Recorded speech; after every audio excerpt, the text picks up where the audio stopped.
ഇവിടെ നാസിക്കിലുള്ള വിശുദ്ധന്മാരുടെ ആയിരിക്കാൻ കർത്താവ് ഒരുക്കിയ സന്ദർഭത്തിനായിട്ട് സ്തോത്രം. एक और बार फिर से नासिक मंडली में भाइयों के साथ मिलकर संगति करने के लिए जो अवसर दिया उसके लिए मैं प्रभु को धन्यवाद देता हूँ.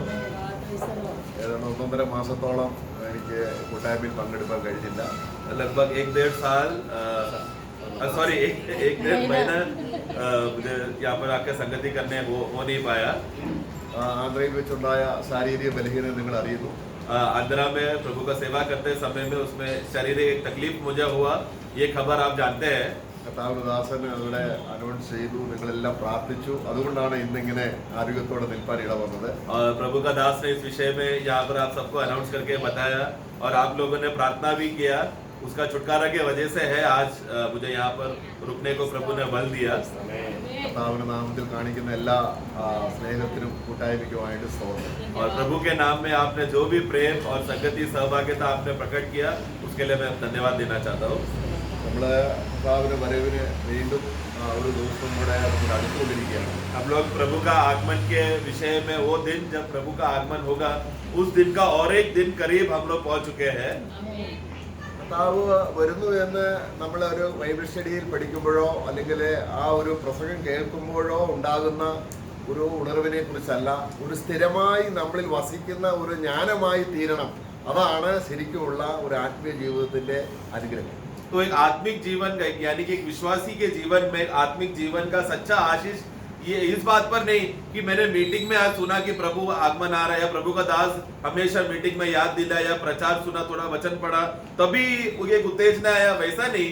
बल्कि प्रभु का आगमन के विषय में जो उत्तेजना और जो खुशी है वो बार बार लगातार निरंतर रहता है.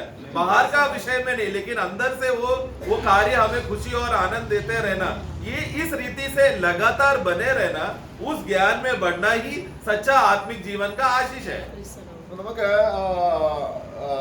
സദൃശ്യവാക്യങ്ങൾ പ്രോവർബ്സ് 13 അധ്യായം 20 വാക്യത്തിൽ नीति वचन उसका 13 का प्रोवर्ब्स 13 का 20 हम पढ़ेंगे.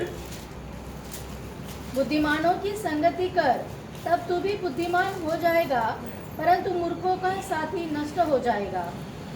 ഓക്കെ, ഇവിടെ രണ്ട് പ്രധാന പദങ്ങളാണ്. ഒന്ന് ജ്ഞാനിയായിരിക്കുന്ന വ്യക്തി, മറ്റൊന്ന് ബുദ്ധികെട്ടവൻ. ദുഷ്ടൻ എന്ന് പറഞ്ഞിട്ടില്ല, ബുദ്ധിഹീനൻ. तो यहाँ पर दो बातें बोला है, एक है बुद्धिमान का बुद्धि और दूसरा है मूर्ख व्यक्ति के बारे में बोले. वहां पर ऐसा नहीं बोला कि दुष्ट व्यक्ति के बारे में नहीं बोला है, लेकिन मूर्ख व्यक्ति जिसपे ज्ञान नहीं है, बुद्धि नहीं है, उसके बारे में कहा है. നമ്മളിപ്പോൾ പാടിയ പാട്ടിലും പാടി നമ്മൾ പണ്ട് ആരായിരുന്നു? हम लोग अभी गीत में भी हमने गाया था. हम लोग पहले क्या थे? നമ്മൾ ബുദ്ധിഹീനരായിരുന്നു. हम लोग निर्बुद्धि लोग थे. ബുദ്ധിഹീനം എന്ന് പറയുമ്പോൾ നമുക്ക് അത് മനസ്സിലാക്കണമെങ്കിൽ തന്നെ ഒരു ദൈവിക ജ്ഞാനം വേണം. तो हम निर्बुद्धि थे करके ये बात जानना ही परमेश्वर का ज्ञान का जरूरत है. നമ്മള് ബുദ്ധിഹീനരാണ് നമ്മൾ സമ്മതിക്കുമോ? हम लोग में से कोई भी ऐसा मान लेंगे क्या मैं निर्बुद्धि व्यक्ति हूँ करके? അതാണ് നമ്മുടെ ബുദ്ധിഹീനത എന്ന് പറയുന്നത്. तो यही हमारे अंदर का मूर्खता है कि हमें बुद्धि नहीं है करके या ज्ञान नहीं है करके इस विषय का बात को हम कभी मानेंगे नहीं.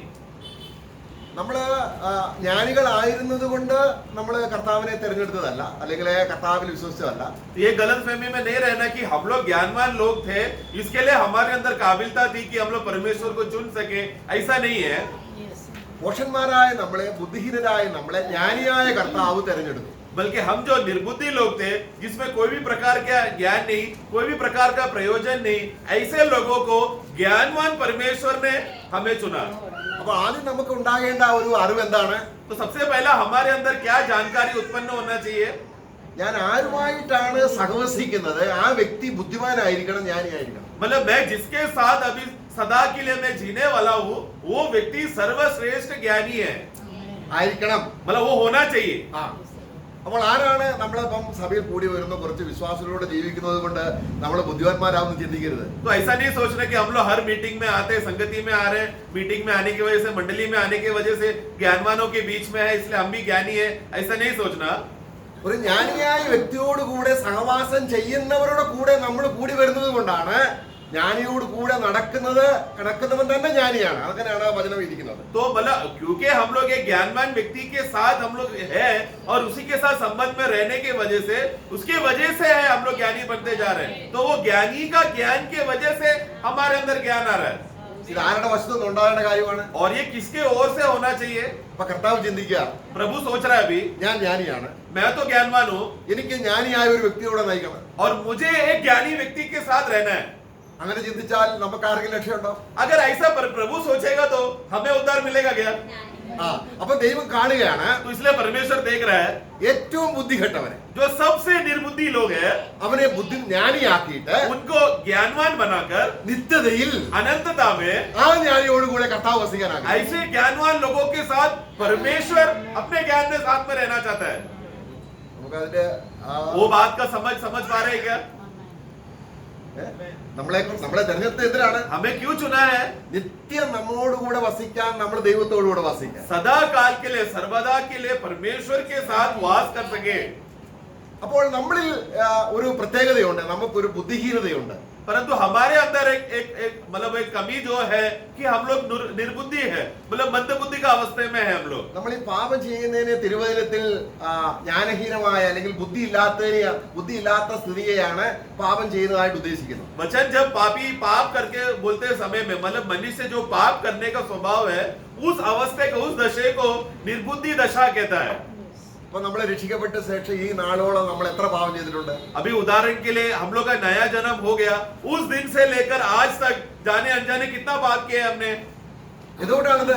और क्यों है ऐसा हो रहा है? पाप करते जाते हैं हम लोग നമ്മൾ ഫൂളായതുകൊണ്ടാണ്. क्योंकि हम लोग निर्बुद्धि है. इसके लिए നമുക്ക് ശരിക്കും ആ ജ്ഞാനിയോട് കൂടിയുള്ള കൂട്ടായ്മ കിട്ടി ജ്ഞാനത്തിൽ വളർന്നു വരുമ്പോൾ പാപത്തിൽ ജീവിക്കുന്ന ജീവിതത്തിൽ നിന്നും ഒരു സ്വാതന്ത്ര്യം നമുക്ക് കിട്ടും. क्योंकि असली ज्ञानवान व्यक्ति कौन है? उस ज्ञानवान व्यक्ति के साथ ज्यादा से ज्यादा संगति करते रहेगा तो उस संगति के बलबूते में प्रभु हमें ज्ञान में वो पहचान दिलाएगा, जिसके वजह से पाप से दूर होने का हमें समझ देगा. നമ്മള് ജ്ഞാനികളല്ലെന്ന് മാത്രമല്ല, നമ്മൾ വെറും ഫൂളാണെന്ന് മാത്രമല്ല, നമ്മൾ അശുദ്ധരാണ്, നമ്മള് നിർഭാഗ്യവാന്മാരാണ്, നമ്മൾ ദരിദ്രരാണ്, നമ്മൾ മരണത്തിന് വിധേയരാണ്, ആയുസ് അധികം ഇല്ലാത്തവരാണ്. ഇതെല്ലാം കണ്ടുകൊണ്ടാണ് നമുക്ക് ബദലായിട്ട് നമുക്ക് ഏതെല്ലാം പ്രകൃതിയുണ്ടോ അതിന് ഓപ്പോസിറ്റ് ആയിട്ട് ഉള്ള ഒരു വ്യക്തിയെ ദൈവം നമുക്ക് കൂട്ടായ്മയ്ക്ക് തന്നിരിക്കുന്നു. तो हम लोग केवल निर्बुद्धि लोग हैं, केवल उतना ही नहीं, हम लोग अभाग्य लोग हैं, हम लोग नंगे का अवस्थे में है, दरिद्र अवस्थे में है, एक श्रापित अवस्थे में है. ये सब स्वभाव जब हमारे अंदर रहते समय में यीशु मसीह उसके विरुद्ध, उसके बदले में हमें जो जो बातों का गुण है उसका विरुद्ध बातों को हमें देकर आया हुआ व्यक्ति है प्रभु यीशु मसीह. അജ്ഞാനികളായ നമ്മൾ ജ്ഞാനികളായി തീരണം. मतलब प्रभु का इच्छा क्या है? हम जो अज्ञान का गुण में है हम लोग ज्ञानवान हो जाए. സ്നേഹമില്ലാത്തവരായ നമ്മൾ സ്നേഹമുള്ളവരാകണം. हम लोग जो प्रेम जिसमें हमारे अंदर है ही नहीं, प्रभु का प्रेम में हम भर जाए. നമ്മൾ അനീതിയുള്ളവർ നീതിവാന്മാരാകണം. हम लोग अधर्मी लोग हैं, परमेश्वर का धार्मिकता में भर जाए. നമ്മളെ ദോഷികളായവർ നല്ലവരാകണം. हम लोग जो दोष से भरा हुआ है, गुनाह से अवस्था से भरा हुआ है, हम लोग अच्छे बन जाए. അനുസരണമില്ലാത്തവരായ നമ്മൾ അനുസരണമുള്ളവരായി തീരണം. अनाज्ञाकारिता मानने का स्वभाव वाले लोग हैं, आज्ञा पालन करने वाले लोग हो जाए. മറ്റുള്ളവരെ വെറുക്കുന്ന നമ്മൾ സ്നേഹിക്കുന്നവരാകണം. दूसरों को जो हम लोग बैरी और नफरत का स्वभाव करते थे, अभी प्रेम करने का स्वभाव में हो जाए. ഇതൊക്കെ നമുക്ക് എങ്ങനെ സംഭവിക്കും? ये सब हमसे कैसा होगा? അപ്പോൾ നമുക്ക് ഇതിന്റെ എല്ലാം പൂർത്തിയുള്ള ഒരു വ്യക്തിയെ നമുക്ക് വേണം. तो ऐसा होना है तो इस सब स्वभावों में पूर्ण होने वाला एक व्यक्ति को हमारे जीवन में होना जरूरी है. അപ്പൊ ബുദ്ധിഹീനനായ ഒരു മനുഷ്യൻ ബുദ്ധിയുള്ള ജ്ഞാനിയോടുകൂടെ നടന്നവൻ ആരായി തീരും? एक निर्बुद्धि व्यक्ति एक ज्ञानवान व्यक्ति के साथ रहेगा, उसके साथ संगति करते रहेगा, उसी के साथ चलते रहेगा तो उसका निर्बुद्धि का अवस्था क्या होगा? बदल जाकर बुद्धिमान हो, वो भी ज्ञानवान होगा. ഇതുപോലെ തന്നെയാണ് उसी रीति से അശുദ്ധനായ ഒരു വ്യക്തി हम जो अशुद्ध है വിശുദ്ധനോട് കൂടി ആയിരിക്കുമ്പോൾ पवित्र जन के साथ रहा तो ഇങ്ങനെ इसे हर स्वभाव में हमारा जो भी नकारात्मक बातें हैं वो सब पूरा संपूर्ण व्यक्ति प्रभु यीशु मसीह के साथ जुड़ा रहेगा तो ही हमारा फायदा होगा. അപ്പോൾ കർത്താവായ യേശുക്രിസ്തുവിനെ കുറിച്ചുള്ള പരിജ്ഞാനം കൊണ്ട് നമ്മൾ നിറയുമ്പോൾ इसके लिए यीशु मसीह का या परमेश्वर का सच्चा ज्ञान से अगर एक व्यक्ति भर जाए तो നിറയണമെങ്കിൽ भरना है तो ആ വ്യക്തിയുമായി നമുക്ക് നിരന്തരമായ ഒരു സംസർഗം ഉണ്ടാകും. मतलब उस व्यक्ति के साथ निरंतर एक गहरा संगति और सहभागिता होना जरूरी है. കാരണം നമ്മളിൽ എന്തുണ്ട്? क्योंकि हमें क्या है? പോഷത്വമുണ്ട്, मूर्खता है. അല്ലേ? അപ്പൊ നമ്മുടെ ഒരു ദിവസം നമ്മളൊന്ന് ചിന്തിച്ചു നോക്കിയാൽ एक दिन का ही विषय में अगर सोचा जाए तो ഈ പോഷത്വം എന്ന് പറയുന്നത് മാനുഷികമായ ഒരു ജ്ഞാനമാണ്. मूर्खता करके मनुष्य जीवन में जो मूर्खता करके जो अभी हम पढ़ रहे हैं वो बाकी मनुष्य के लोगों के सामने क्या है? बुद्धि की बातें, ज्ञान की बातें हो। പാപം ചെയ്യണമെന്ന് ജ്ഞാനം വേണോ? पाप करने के लिए ज्ञान चाहिए क्या? വേണം. चाहिए ना? അതാണ് ജഡജ്ഞാനം. वही है शारीरिक ആ, ज्ञान। ജഡജ്ഞാനം. शारीरिक ज्ञान की मदद से ही हम लोग पाप करते हैं। ഇതിനെയാണ് ഫൂളിഷ്നെസ് എന്ന് വായിക്കുന്നത്. इसी को मूर्खता कहते हैं। നമ്മളെ കർത്താവ് വിളിച്ചപ്പോൾ जब प्रभु ने हमको बुलाया, നമ്മള് ടൈറ്റസ് 3-ാം അധ്യായത്തിന്റെ 3-ാം വാക്യത്തിൽ നമ്മൾ വായിക്കുമ്പോൾ അവിടെ ഒരു പട്ടിക പറയുന്നുണ്ട്. वहाँ पर तीतुस का पुस्तक 3 अध्याय का 3 वाक्य में वहाँ पर एक बहुत खूबी या गुण के बारे में बताया गया है। क्या क्या? हाँ, ओके. बस हमारा ये पहला पॉइंट में വായിക്കുന്നവരാണ്. पहला ही क्या बोल रहे हैं हम? क्या है? निर्बुद्धि। निर्बुद्धि है। പക്ഷെ നമ്മൾ സമ്മതിക്കുമോ? ये बात हम मानेंगे क्या? हम कभी नहीं मानते ना। हम निर्बुद्धि है करके हम नहीं मानेंगे। നമ്മളെ ബുദ്ധിഹീനരാണെന്ന് हम निर्बुद्धि है करके, കർത്താവിൽ നിന്ന് ഒരു ജ്ഞാനം കിട്ടിയെങ്കിലേ നമുക്കറിയത്തുള്ളൂ നമ്മൾ ബുദ്ധിഹീനരാണെന്ന്. निर्बुद्धि है करके ये बात का समझ, जानकारी, वो ज्ञान अगर परमेश्वर की ओर से मिलेगा तो ही हम मानेंगे कि हम निर्बुद्धि है। ഈ നിർബുദ്ധിയെ കുറിച്ചാണ് നമ്മൾ പത്രോസിന്റെ ലേഖനത്തിൽ പത്രോസ് പറയുമ്പോൾ ഈ നമ്മൾ ബുദ്ധിഹീനരാണെന്ന് പറയുന്നതിനാണ് നമ്മള് അജ്ഞാനികളായിരുന്നു. हम लोग इस निर्बुद्धि के विषय में पहला पत्रोस पढ़ते समय में वहां पर हम देखते हैं कि एक समय हम लोग अनजान थे या अज्ञानी लोग थे। നമ്മൾ 1 പത്രോസ് 1:14 വായിക്കുന്നുണ്ട്. पहला पत्रोस 1:14 जब पढ़ते समय में हम देखते हैं, നമ്മുടെ പഴയ ലൈഫ് നമ്മൾ നോക്കുകയാണെങ്കിൽ हमारा पुराना स्वभाव को अगर हम देखें तो നമ്മൾ അജ്ഞാത ജീവിതകാലം അല്ലെങ്കിൽ എന്ന് പറഞ്ഞ അർത്ഥം എന്താണ്? ദൈവത്തെ കുറിച്ചുള്ള അറിവില്ല, പക്ഷെങ്കിൽ ലോകപരമായിട്ട് എല്ലാ അറിവും ഉണ്ട് താൻ. पढ़ना 14 पढ़ना।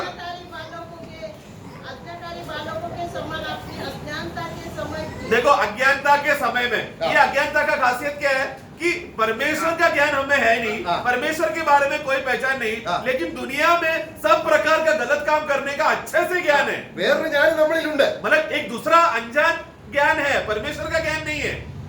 ആ ജ്ഞാനമാണ് वो अनजान ज्ञान ക്രിസ്തുവിലില്ല. मसीह में नहीं है। संसार का ज्ञान परमेश्वर में है क्या?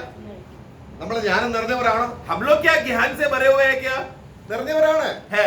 അത് ഏത് ജ്ഞാനമാണ്? परंतु कौन सा ज्ञान से भरे हुए हैं? ലോകജ്ഞാനം, संसार का ज्ञान, ജഡജ്ഞാനം. शारीरिक ज्ञान। ഇതിനെയാണ് ദൈവം ബുദ്ധിഹീനത എന്ന് വായിക്കുന്നത്. ये ज्ञान से भरने वाले लोगों को परमेश्वर कहता है कि तुम लोग निर्बुद्धि लोग हो। അപ്പോൾ ഈ ബുദ്ധിഹീനതയെ നമ്മളിൽ നിന്ന് മാറ്റിയിട്ട് ഈ ജ്ഞാനത്തെ മാറ്റിയിട്ട് तो ये निर्बुद्धि का अवस्था से के अवस्था में हटाकर, मतलब हमारा जो संसारिक ज्ञान, शारीरिक ज्ञान को हटाकर ദൈവത്തിന്റെ ജ്ഞാനം കൊണ്ട് നിറയ്ക്കാനാണ് ഈ ക്രിസ്തുവിനെ നമുക്ക് ലഭ്യമായിരിക്കുന്നത്. और परमेश्वर का ज्ञान से भर जाने के लिए मसीह हमारे लिए उपलब्ध है। നമ്മൾ ചിന്തിക്കുന്നത് എന്താണ്? ലോകത്തിന്റെ ജ്ഞാനം കൂടുതൽ സമ്പാദിക്കാനാണ് യേശുവിനെ തന്നത്. हमें क्या लग रहा है? संसार का ज्ञान को और बटोरने के लिए और कमाने के लिए यीशु आया है। അല്ല, ऐसा नहीं है। നമ്മളിൽ എന്തുണ്ട്? हमें क्या है? അത് ദൈവത്തോട് ശത്രുതയാണ്. वो परमेश्वर की ओर बैरी का स्वभाव है, शत्रुत्व का स्वभाव है। അത് ദൈവത്തിന് കീഴ്പ്പെടുകയില്ല. और वो ज्ञान परमेश्वर के अधीन नहीं होता। ജഡത്തിന്റെ ജ്ഞാനം, ജഡത്തിന്റെ ചിന്ത, शारीरिक ज्ञान या शरीर में मन लगाना, रोमियो का पुस्तक में पढ़ते हैं, അതെന്താണ്? वो क्या है? ദൈവത്തോട് ശത്രുതയാണ്. परमेश्वर की ओर शत्रुत्व है। എന്നാൽ ആത്മാവിന്റെ ജ്ഞാനം परमेश्वर, परंतु आत्मा में मन लगाना या आत्मा का ज्ञान, അതെന്താണ്? वो क्या है? നീതിയാണ്, धार्मिकता है, സന്തോഷമാണ്, आनंद है, സമാധാനമാണ്. शांति है। അപ്പോൾ നമ്മൾ ഏത് ജ്ഞാനമാണ് നമ്മൾ ഉപയോഗിക്കുന്നത് അതനുസരിച്ചാണ് നമ്മുടെ ജീവിതത്തിന്റെ പെരുമാറ്റം വരാൻ പോകുന്നത്. तो किस ज्ञान का हम लोग इस्तेमाल करेंगे, किस ज्ञान के साथ हम लोग लेन देन करेंगे, उसके हिसाब से हमारे शारीरिक चाल चलन का जीवन हम बताएंगे। അപ്പൊ നമുക്കിപ്പോ എത്ര ജ്ഞാനമുണ്ട്? तो अभी कितना प्रकार का ज्ञान है? 2 ജ്ഞാനമുണ്ട്. 2 ज्ञान है। ഒന്ന് ജന്മനെ നമുക്കുള്ള ജ്ഞാനം. एक जन्म से शारीरिक रीति से हमको मिला हुआ ज्ञान, ആ ജ്ഞാനത്തിലൂടെയാണോ നമ്മൾ ദൈവത്തെ സ്വീകരിച്ചത്, യേശുവിനെ സ്വീകരിച്ചത്? वो ज्ञान की मदद से है क्या हमने परमेश्वर को या यीशु मसीह तू मेरा उद्धार करता है ऐसा बोल के स्वीकारा? वो ज्ञान की मदद से है क्या? അല്ല, നമ്മൾ ആദ്യം മനസ്സിലാക്കണം. हाँ। അപ്പൊ യേശുവിനെ സ്വീകരിക്കാൻ ദൈവം നമുക്കൊരു ജ്ഞാനം തന്നു. तो इसका मतलब क्या है? यीशु मसीह को स्वीकारने के लिए परमेश्वर ने हमको एक नया ज्ञान दिया। പക്ഷെങ്കിൽ ആദ്യത്തെ ജ്ഞാനം നമ്മളിൽ ഉണ്ട് താൻ. पर उसी समय में पुराना ज्ञान भी है हमारे अंदर। ആ ജ്ഞാനം എങ്ങനെയാണ് നമ്മുടെ ആത്മീയ ജ്ഞാനത്തിന് ശത്രുതയായിരിക്കുന്നത് എന്ന് നമ്മൾ ഒന്ന് പരിശോധിച്ചറിയണം. तो वो पुराना ज्ञान जो जन्म से मिला हुआ ज्ञान, जो शारीरिक ज्ञान है, संसार में प्रबल होने वाला ज्ञान है, वो एक ऐसा, वो ज्ञान किस रीति से आत्मिक ज्ञान के विरुद्ध है और आत्मिक ज्ञान को दबाकर उसको दबा के रखता है करके ये बात हमें जानना जरूरी है। നമുക്ക് അതിന് നമ്മളെ എടുക്കുന്ന വ്യക്തി സോളമനാണ്. उसके लिए समझने के लिए एक अच्छा व्यक्ति जो हमारे सामने उदाहरण है वो है सोलोमन. സോളമനിലുള്ള ജ്ഞാനം എങ്ങനെയുള്ള ജ്ഞാനമായിരുന്നു? सोलोमन का ज्ञान किस प्रकार का ज्ञान था? ദൈവിക ജ്ഞാനമായിരുന്നോ അതോ ലോകത്തിലെ ജ്ഞാനമായിരുന്നോ? ईश्वरीय ज्ञान था या संसार का ज्ञान था? അങ്ങനെ ആരെങ്കിലും പിന്നെ ईश्वरीय ज्ञान होता तो पाप नहीं करता था. ദൈവത്തിന്റെ ജ്ഞാനത്തിൽ പാപം ചെയ്യാൻ പറ്റത്തില്ല. അതാണ് प्रियो, ईश्वरीय ज्ञान में पाप करना असंभव है. ദൈവത്തിന്റെ ജ്ഞാനത്തിൽ ലോകത്തിന്റെ ജ്ഞാനത്തെ നേടാൻ പറ്റത്തില്ല. और ईश्वरीय ज्ञान में एक व्यक्ति भर जाएगा तो संसार को कमा नहीं सकता हो.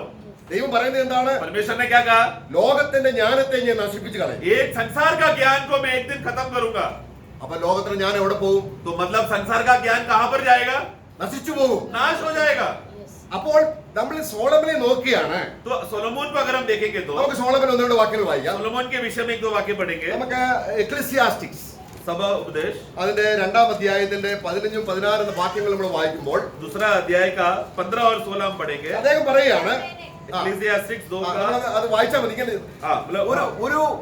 ഒരു അജ്ഞാനി അല്ലെങ്കിൽ ഒരു ജ്ഞാനമില്ലാത്ത വ്യക്തി നശിച്ചു പോകുന്നത് പോലെ ജ്ഞാനിയായ ഞാനും നശിച്ചു പോകും. നോക്കുക, मतलब अज्ञान व्यक्ति किस रीति से मरता है या अंत होता है, उसी रीति से मैं जो ज्ञानी समझता हूँ वैसा मेरा भी अंत वैसा ही है. മനസ്സിലായോ? वो वाक्य का संक्षेप ऐसा है. जल्दी पढ़ो. तब मेरे मन ने कहा, जैसे मूर्ख की दशा होगी हाँ. वैसे ही मेरी भी होगी. അതിനർത്ഥം എന്താണ്? मूर्ख की दशा. उसका मतलब क्या है? ഒരു हाँ, एक मूर्ख का दशा कैसा है हाँ. वैसा मैं जो ज्ञानी सोलोमन हूँ मेरा दशा भी वैसा है. അപ്പൊ അതിന്റെ അർത്ഥം എന്താണ്? मतलब क्या है? ലോകത്തിൽ തന്നെ संसार में ही ജ്ഞാനികളും ഉണ്ട്, ज्ञानी लोग भी है മോശന്മാരും ഉണ്ട്. और मूर्ख लोग भी है. അതാണ് ലോകത്തിന്റെ ഇടയിൽ നമ്മൾ ചിലർ ജ്ഞാനികളാന്ന് പറയുന്നു, നമ്മൾ ചിലർ എന്ത് ചെയ്യുന്നു അജ്ഞാനം. കാരണം ലോകത്തിന് ജ്ഞാനം കൂടുതലുള്ളവരെ ജ്ഞാനികളെന്നും ലോകത്തിന് ജ്ഞാനം കുറഞ്ഞവരെ ഫൂളിഷ് എന്ന് ലോകർ വിളിക്കുന്നു. तो हम लोग इसी में संसार में ही हाँ. भेदभाव हम देखते हैं. जो ज्यादा विद्या किया, जिसके पास ज्यादा ज्ञान है उसको हम बोलते हैं देखो कितना बुद्धिमान है, कितना ज्ञानी है. और जिसको कम ज्ञान होता है, जिसको कम समझ होता है, जो अनपढ़ है, उनको हम लोग क्या बोलते हैं? ये तू कितना निर्बुद्धि है करी. मतलब संसार ने ही अपने लोगों के बीच में वो बंटवारा रखा है. ഇവിടെ സോളമൻ ചോദിക്കുകയാണ്, और सोलोमन अभी कहता है ദൈവത്തിന് ജ്ഞാനമില്ലാത്തവൻ നശിച്ചു പോകുന്നത് പോലെ ഞാനും നശിക്കുമെങ്കിൽ പിന്നെ ജ്ഞാനം നേടുന്നത് എന്തിന്? तो अगर जिसके पास परमेश्वर का ज्ञान नहीं है हाँ. उनको मूर्ख लोग कहते हैं. हाँ. ये मूर्ख लोग अगर नाश हो रहे हैं तो मैं तो मतलब फिर दुनिया में ज्ञान कमा कर क्या फायदा? അപ്പൊ ആ ജ്ഞാനം ഏതാണ്? तो मतलब फिर ये ज्ञान कौन सा है? അപ്പൊ സോളമനിലുള്ള ഏത് ജ്ഞാനം तो ഉണ്ട്? फिर सोलोमन में कौन सा ज्ञान था? ആ, നമ്മൾ ദൈവത്തെ സ്വീകരിച്ചാലും ദൈവം ജ്ഞാനം തന്നാലും നമ്മൾ ഇത് പിന്നെയും ഉണ്ട്. तो हम लोग परमेश्वर को स्वीकारे या ना स्वीकारे या विश्वासी बन जाने के बाद भी, ईश्वरीय ज्ञान मिल जाने के बाद भी, तभी भी हमारे अंदर जन्म का ज्ञान तभी भी है, संसार का ज्ञान तभी भी है.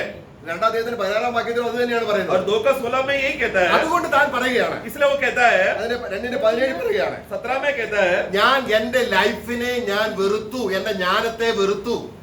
इसलिए मैंने अपने जीवन से घृणा की. कौन सा घृणा? मैंने जो ज्ञान कमाया हाँ. हुआ जो जीवन है हाँ. उस जीवन को मैं घृणा करता हूँ. അപ്പൊ ജീവൻ എന്ന് പറഞ്ഞാൽ എന്താണ്? तो जीवन मतलब क्या है? ജ്ഞാനമാണ്. बोला ज्ञान है. അതാണ് കർത്താവായ യേശുക്രിസ്തു പറഞ്ഞത്, इसलिए यीशु मसीह ने कहा തന്റെ ജീവനെ പകയ്ക്കാത്തവന് जो अपना जीवन को नकारता नहीं എന്റെ ജീവൻ കിട്ടുന്നില്ല. तो उनको मेरा प्रभु का जीवन नहीं मिलेगा. അതിന്റെ അർത്ഥം എന്താണ്? मतलब क्या है? ലോകത്തിന് ജ്ഞാനത്തെ തള്ളിക്കളയാത്തവന്. जो व्यक्ति संसार का ज्ञान को नकारेगा नहीं, അപ്പൊ ലോകത്തിന് ജ്ഞാനം തള്ളിക്കളയണമെങ്കിൽ ഏത് ജ്ഞാനം വേണം? अब तो इसके लिए संसार का ज्ञान को अगर नकारना है, उससे दूर रहना है, तो कौन सा ज्ञान चाहिए? ईश्वरीय ज्ञान. ക്രിസ്തുവിനോടുള്ള കൂട്ടായ്മയിൽ മാത്രമേ അത് तो സാധിക്കൂ, वो ആ ജ്ഞാനം കിട്ടുന്നുള്ളൂ. मसीह के साथ का सहभागिता के द्वारा ही ये ईश्वरीय ज्ञान मिलेगा. അപ്പൊ ക്രിസ്തുവിനോട് നമ്മൾ സഹവസിച്ചാൽ എന്ത് സംഭവിക്കും? तो मसीह के साथ अगर बने रहेंगे, उनके साथ जिएंगे तो क्या होगा? ലോകജ്ഞാനം കുറഞ്ഞു കുറഞ്ഞു വരികയും संसार का ज्ञान कम होते रहेगा, ദൈവിക ജ്ഞാനം വർദ്ധിച്ചു വർദ്ധിച്ചു വരികയും ചെയ്യും. ईश्वरीय ज्ञान बढ़ते बढ़ते रहेगा. കാരണം യഥാർത്ഥ ജ്ഞാനിയുടെ ഓർമ്മ എന്നേക്കും നിലനിൽക്കും. क्योंकि एक सच्चा ज्ञानी का स्मरण हमेशा यादगार रहता है. എന്നാൽ ഈ ലോകത്തിന്റെ ജ്ഞാനി മരിക്കുമ്പോൾ അവന്റെ ജ്ഞാനവും നശിച്ചു പോകും. परंतु ये जगत का जो ज्ञानी है उसका स्मरण मिट जाएगा और उसने जो हृदय में संकल्प करके रखा वो भी मिट जाएगा. അപ്പൊ നമ്മൾ എത്ര ജ്ഞാനമുണ്ട്? तो अभी हम में कितना ज्ञान है? നമ്മൾ ഇതൊരു ടീച്ചർ ആയിരിക്കാം, हम लोग शायद एक टीचर हो सकता है, നമ്മളൊരു വക്കീലായിരിക്കാം, शायद एक वकील हो सकता है, ഒരു എഞ്ചിനീയർ ആയിരിക്കാം, या इंजीनियर हो सकता है, കളക്ടർ ആയിരിക്കാം. कलेक्टर हो सकता है. ഈ ജ്ഞാനം ये प्रकार का ज्ञान എവിടെ വരെ ഉണ്ട്? कहाँ तक रहेगा, कब तक रहेगा? ആ അപ്പൊ അടുത്ത യുഗത്തിലേക്ക് ജ്ഞാനം എപ്പം പ്രാപിക്കും? तो अगर ये ज्ञान इधर ही खत्म हो रहा है, आने वाला युग का ज्ञान फिर कभी मिलेगा? അവിടുത്തെ പ്രൊഫഷൻ ഏതാണ്? क्योंकि वहां का असली काम क्या है? അവിടെ കളക്ടർ ഇല്ല, उधर प्रोफेशन मतलब उधर नौकरी में कलेक्टर नहीं है, എഞ്ചിനീയർ ഇല്ല, इंजीनियर नहीं है, ഡോക്ടർ ഇല്ല, डॉक्टर नहीं है, എല്ലാവരും ദൈവമക്കളാ. क्योंकि सब लोग परमेश्वर के संतान है. പക്ഷെ ജ്ഞാനത്തിന്റെ ബേസ് അനുസരിച്ച് परंतु ईश्वरीय ज्ञान के माप के अनुसार അവർ ആരായിരിക്കും? वो രാജാക്കന്മാരായിരിക്കും, लोग राजा लोग रहेंगे, പ്രഭുക്കന്മാരായിരിക്കും, प्रभु लोग रहेंगे, ന്യായാധിപന്മാരായിരിക്കും. न्याय करने वाला अधिकारी रहेंगे. അപ്പോൾ അത് എങ്ങനെ കിട്ടും? वो कब कैसा होगा? अभी हाँ। ज्ञान ईश्वरीय ज्ञान जितना बटोरेंगे उसके हिसाब से. അപ്പോൾ ഇത് നമുക്ക് നമ്മളിൽ ഓൾറെഡി ഉള്ള ഈ ജ്ഞാനം तो हमारे अंदर जो पहले से ही जो जन्म से मिला हुआ ज्ञान, ദൈവികമല്ലാത്ത ജ്ഞാനം जो ईश्वरीय ज्ञान नहीं है, നമ്മുടെ ജീവിത ശൈലിയിൽ നമ്മൾ ഉപയോഗിക്കുമ്പോൾ और हमारा जीवन का चाल चलनों में सामान्य रीति से जो हम लोग इस्तेमाल करते रहते हैं, അതാണ് നമ്മൾ ഈ പാപം എന്ന് പറയുന്നത്. उसी को हम पाप कहते हैं. പിന്നെ ദൈവത്തിന്റെ ജ്ഞാനം ഉപയോഗിച്ച് പാപം ചെയ്യാൻ പറ്റത്തില്ല. क्योंकि ईश्वरीय ज्ञान में जो व्यक्ति चलता है वो पाप नहीं कर सकता. ഇവിടെ നമുക്ക് ഇനി നോക്കാം. अभी हम देखेंगे നമുക്ക് സോളമനിലേക്ക് വീണ്ടും വരാം. सोलोमन में वापस आते हैं हम लोग. നമ്മള് 1 രാജാക്കന്മാർ 3:12 നമ്മൾ വായിക്കുന്നുണ്ട്. पहला राजा 3:12 में पढ़ते हैं. അദ്ദേഹം ദൈവം കർത്താവിനോട് പ്രാർത്ഥിക്കുകയാണ്. वो परमेश्वर से प्रभु से प्रार्थना करता है. ഞാൻ രാജാവായതിനു ശേഷം वो राजा बन जाने के बाद ദൈവം അവന് വെളിപ്പെടുകയാണ്, നിനക്ക് ആവശ്യമുള്ള ഒരു കാര്യം ചോദിച്ചുകൊള്ളാൻ പറയുന്നത്. परमेश्वर उसको प्रकट होकर कहता है कि तुझे क्या जरूरत है बता. ऐसा परमेश्वर एक मांग उससे पूछता है. അപ്പൊ എത്രാമത്തെ വയസ്സിലാണ് സോളമൻ രാജാവായത്? तो सोलोमन कौन सा उम्र में राजा बना? എത്രാമത്തെ വയസ്സിലാണ് രാജാവായത്? कौन सा उम्र में राजा बना? വേദപുസ്തകത്തിൽ അങ്ങനെ ഒരു കണക്ക് സോളമന്റെ രാജ്യത്തെ സംബന്ധിച്ച് രാജാവായപ്പോൾ ഇത്ര വയസ്സുണ്ടായിരുന്നു എന്ന് എങ്ങും പറഞ്ഞിട്ടില്ല. बाइबल में कहां पर भी सोलोमन जब राजा बना उसका उम्र इतना है करके लिखा नहीं है. എങ്കിലും तो भी വെറും ബാലനല്ല. एक बच्चा नहीं है वो. അവൻ जब वो राजा बना मतलब उसमें इतना काबिलता, वो समझने का काबिलता थी. वो एक बच्चा नहीं था. ഞാൻ പ്രാർത്ഥിക്കുന്നുണ്ട്, वो प्रार्थना कर रहा है, ഞാനൊരു ബാലനല്ലോ, मैं तो एक बच्चा ही हूँ എനിക്ക് ഈ ജനത്തെ ഭരിക്കാനുള്ള ജ്ഞാനമില്ല. और मुझे ये लोगों के ऊपर अधिकार करने के लिए वो ज्ञान मेरे पास नहीं है. എന്നിരുന്നാലും എത്ര വയസ്സുണ്ടായിരിക്കണം? तो भी लगभग कितना उम्र हो सकता है? 30. 30 कम से कम 30 नहीं है. ദാവീദിന്റെ ജീവിതചക്രം നോക്കിയാണ് ബത്ശേബയുമായി ബന്ധപ്പെട്ട് സോളമൻ ജനിക്കുന്ന കാര്യമൊക്കെ നോക്കിയാണ് നമ്മൾ ഈ വയസ്സ് നമ്മൾ കണക്കാക്കുന്നത്. हम लोग कैलकुलेट करने जाएगा तो जो दाऊद को जो बरसेबा के साथ जो रिश्ता और दाऊद का जन्म उम्र ये सब कैलकुलेट करेगा तो 30 नहीं है. നീ ചോദിച്ചതുപോലെ ഞാൻ നിനക്ക് ജ്ഞാനം തരുന്നു എന്ന് ദൈവം പറയുന്നതിന് മുമ്പേ തന്നെ അവന് ജ്ഞാനം ഉണ്ടായിരുന്നു. അതിനാണ് തെളിവ് അദ്ദേഹത്തെ രാജാവാക്കിയതിനു ശേഷം ദാവീദ് പറയുന്നുണ്ട്. तो जब सोलोमन परमेश्वर से जब मांग करता है कि मुझे ज्ञान देना करके, वो राजा बनने से पहले, अभिषेक होने से पहले ही सोलोमन के अंदर एक शारीरिक ज्ञान था. അതായത് നീ ഷെമയിയെ എങ്ങനെ നീ കൈകാര്യം ചെയ്യണം? तो उस विषय में वहां पर दाऊद उसको एक बात उसको पूछता है कि तू शमय के साथ तू कैसा कार्रवाई करेगा. നമ്മൾ 1 രാജാക്കന്മാർ 3:9 താൻ ദൈവിക ജ്ഞാനം പ്രാപിച്ചില്ല. അപ്പോൾ തന്നെ ദാവീദ് കിടക്കയിൽ വെച്ച് അദ്ദേഹത്തോട് പറയുകയാണ്, നീ ബുദ്ധിമാനാണ്, ജ്ഞാനിയാണ്, അതുകൊണ്ട് നീ ശിമയെ എങ്ങനെ കൈകാര്യം ചെയ്യണമെന്ന് നിനക്കറിയാം. അപ്പോൾ അതിന്റെ അർത്ഥം എന്താണ്? തനിക്കൊരു ലോകജ്ഞാനം ഉണ്ടായിരുന്നു. 1 രാജാക്കന്മാർ 3:9. पहला राजा 3:9 पढ़ेंगे. तू अपने दास को अपनी प्रजा का न्याय करने के लिए समझने की ऐसी शक्ति ദൈവത്തോട് दे। ചോദിക്കും. You are a wise man. ദൈവത്തോട് ചോദിക്കുന്ന വാക്യം ദാവീദുമായിട്ട് ചോദിക്കുന്നതാണ്. ദാവീദ് അവനെ അടുക്കൽ ഇരുത്തിയിട്ട് പറയുകയാണ്. वहां पर ये वाक्य नहीं है. जब दाऊद जब बिस्तर में लेटा हुआ था तब 2 का है क्या? वाक्य थोड़ा ये हो तो तभी दाऊद उसको पूछता है कि तू मेरा एक शत्रु है, उसके साथ तू कैसा कार्रवाई करेगा? परंतु अब परंतु तो अब तू इस निर्दोष को निर्दोष न ठहराना. तू तो 2 का 9 2 का 9 सॉरी 3 का 9 नहीं. यस 2 का 9 हाँ पढ़ो. परंतु अब तू इसे निर्दोष न ठहराना. हाँ. तू तो बुद्धिमान पुरुष देखो हाँ, ओके। अभी ये किसको बोल रहा है? दाऊद सोलोमन को बोल रहा है तू एक बुद्धिमान पुरुष। ये कौन सा अवस्थे में? परमेश्वर से ज्ञान मिलने से पहले की बात है। അപ്പോൾ ഈ ജ്ഞാനം ആരിലുണ്ട്? तो ये शारीरिक ज्ञान पहले से ही किसके अंदर है? सलमान सोलोमन में है। അപ്പൊ രാജാവായപ്പോഴും ഉണ്ട്. और राजा बनने के बाद भी था। അപ്പോൾ ദൈവത്തിന്റെ ജ്ഞാനവും ഉണ്ട്. और उसके बाद ईश्वरीय ज्ञान भी मिला उसको। ദൈവത്തിന്റെ ജ്ഞാനവും ഉണ്ട്. ईश्वरीय ज्ञान भी उसको मिला। അങ്ങനെ ഇരിക്കെ ऐसे समय में നമ്മളെ സഭാപ്രസംഗി 2-ാം അധ്യായം 3 നമ്മുടെ ജീവിതചര്യയിൽ നമുക്കുണ്ടാകുന്ന അബദ്ധം ദാവീദ് അദ്ദേഹത്തിനുണ്ടായി നമ്മൾ കാണുകയാണ്. അതിനാണ് നമ്മൾ ഈ കാര്യങ്ങളൊക്കെ എടുക്കുന്നത്. सभा उपदेश हम लोग पढ़ेंगे वहां पर 2-3 में। मतलब हम लोग सोलोमन का जीवन को हम लोग जांच कर हम अपना जीवन में हम देख रहे हैं। मतलब उसका जीवन का गलती को हम लोग देखकर हम लोग समझ रहे हैं हमें ज्ञान प्राप्त करने की सही रीति से कार्रवाई कैसे करना है। ദൈവിക ജ്ഞാനം ഉണ്ടായിട്ടും ईश्वरीय ज्ञान होने के बावजूद भी അവന് ദൈവവുമായിട്ട് വേണ്ടത്ര സംസർഗമില്ലാത്തത് കൊണ്ട് परंतु क्योंकि आगे चलकर ईश्वर के साथ प्रभु के साथ सही संगति ना होने की वजह से അവനൊരു ശരിയായ ജ്ഞാനിയാകാതെ മരിക്കേണ്ടി വന്നു. मतलब उसको परमेश्वर जो ईश्वरीय ज्ञान के रीति से ईश्वरीय बुद्धिमान कहलाए जाने का इच्छा जो परमेश्वर रखा था उस इच्छा से वो दूर होकर गिरकर संसारिक रीति में ज्ञानी होकर उस मंदबुद्धि का अवस्थे में मर गया। കാര്യം എന്താണ്? कारण क्या है? കർത്താവിനോട് ഒരു നല്ല കൂട്ടായ്മ തനിക്കുണ്ടായില്ല. क्योंकि आगे चलकर परमेश्वर के साथ का एक सच्चा आत्मिक रिश्ता जो होना चाहिए था वो सहभागिता उसमें नहीं हो पाया। നമ്മള് എക്ലീസിയാസ്റ്റിക് 2:3 2-3 में सभा उपदेश मैंने मन में सोचा कि किस प्रकार से मेरी बुद्धि बनी रहे और मैं अपने प्राण को दाख मधु पीने से किस നോക്കുക, बहलाऊं। അവിടെ നമ്മളിങ്ങനെയാണ് വായിക്കുന്നത്. എന്റെ ഹൃദയം എന്നെ ആ ദൈവിക ജ്ഞാനത്തോടെ നടത്തിക്കൊണ്ടിരിക്കെ ഞാൻ ബുദ്ധിഹീനതയ്ക്ക് മനസ്സ് വെച്ചു. കണ്ടോ? पूरा पढ़ना। मैंने मन में सोचा कि किस प्रकार से मेरी बुद्धि बनी रहे और मैं अपने प्राण को दाख मधु पीने से किस प्रकार बहलाऊं और कैसे मूर्खता को थामे रहूं।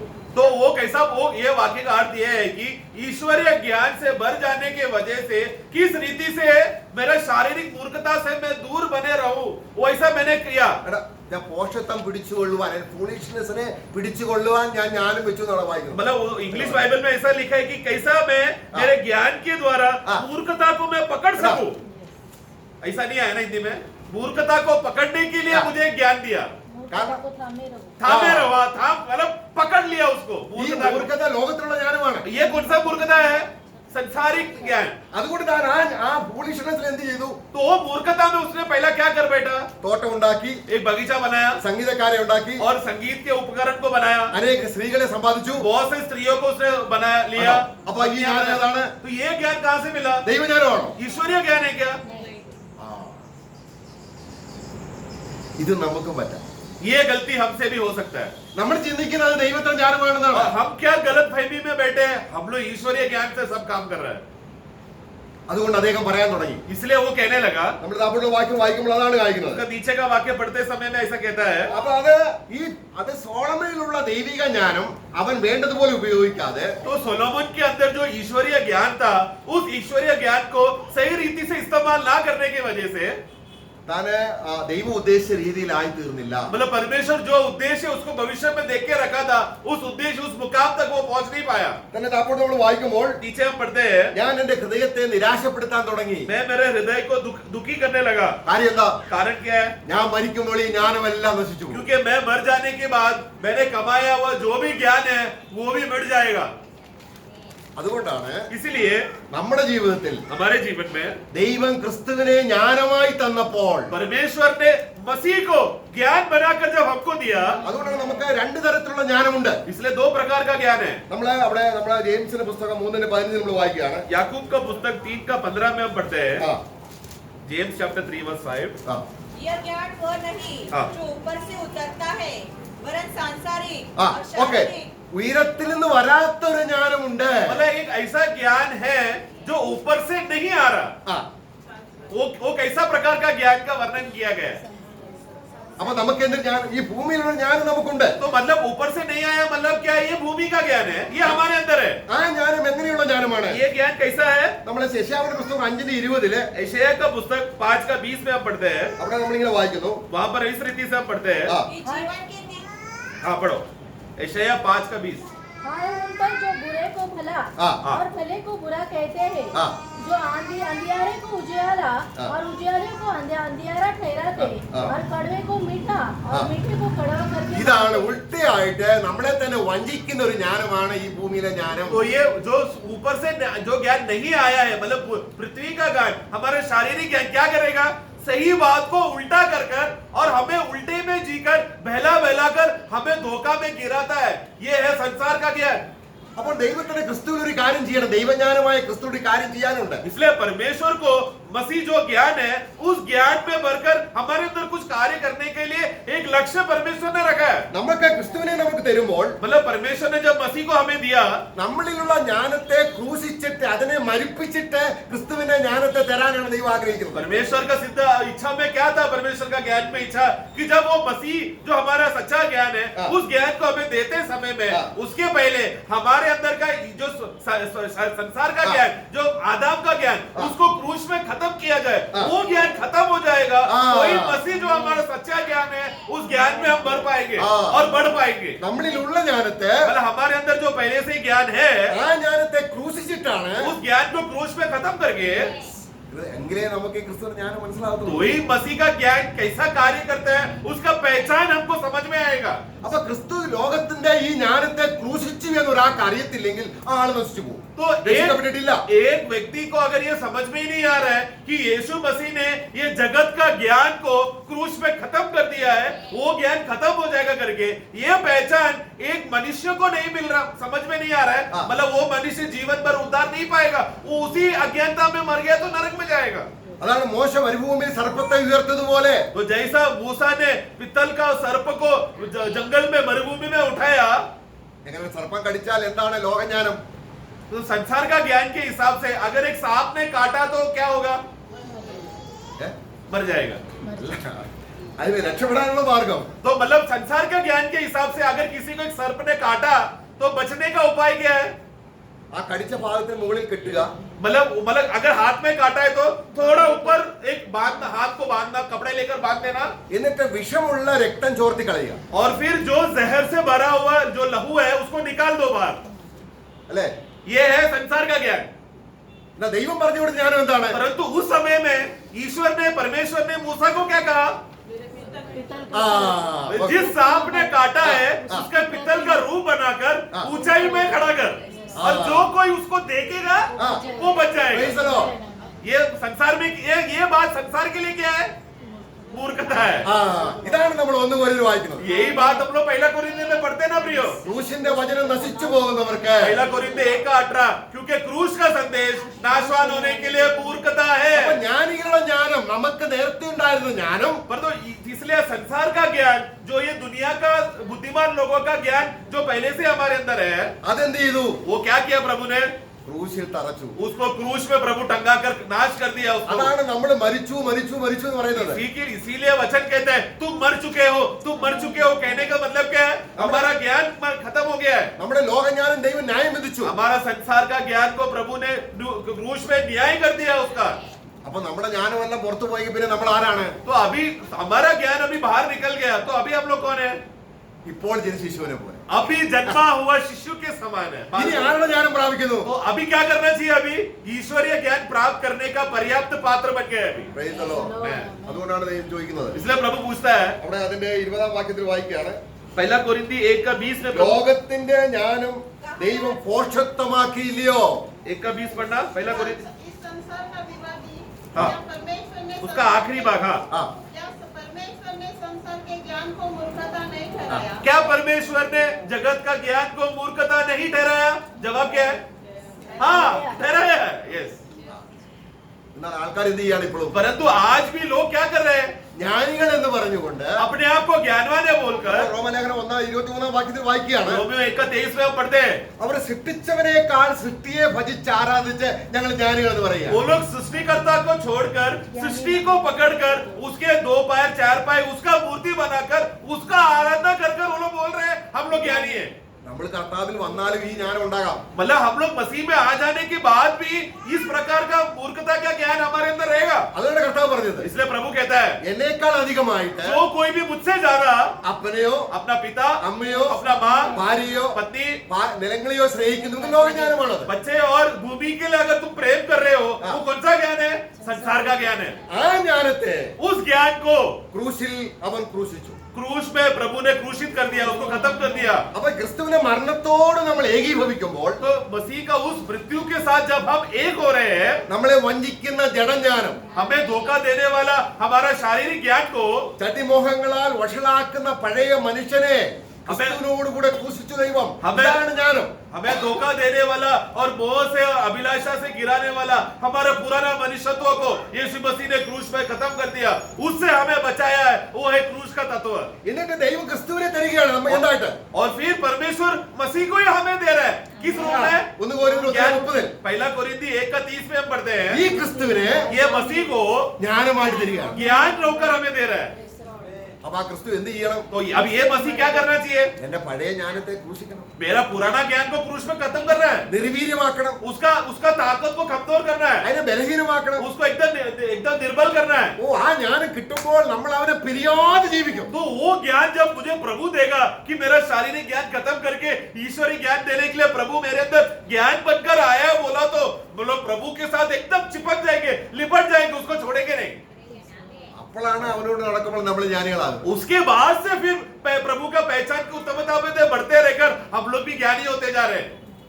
പൗലോസ് പേടിച്ചു പോവുകയാണ്. पौलुस डरता है കർത്താവിൽ വരുന്നതിന് മുമ്പ് ഭയങ്കര ജ്ഞാനം ഉണ്ടായിരുന്നു. क्योंकि प्रभु में आने से पहले जब वो शाऊल था तो अति बुद्धिमान व्यक्ति था वो. എന്നാൽ ആ ജ്ഞാനം ക്രിസ്തു അതാ ക്രൂശിക്കപ്പെട്ട ക്രിസ്തുവിനെ അല്ലാതെ इसके लिए पौलुस सब जगह पर कहते हैं, क्रूस में चढ़ाया हुआ मसीह को छोड़ और कुछ नहीं मैं जानना चाहता.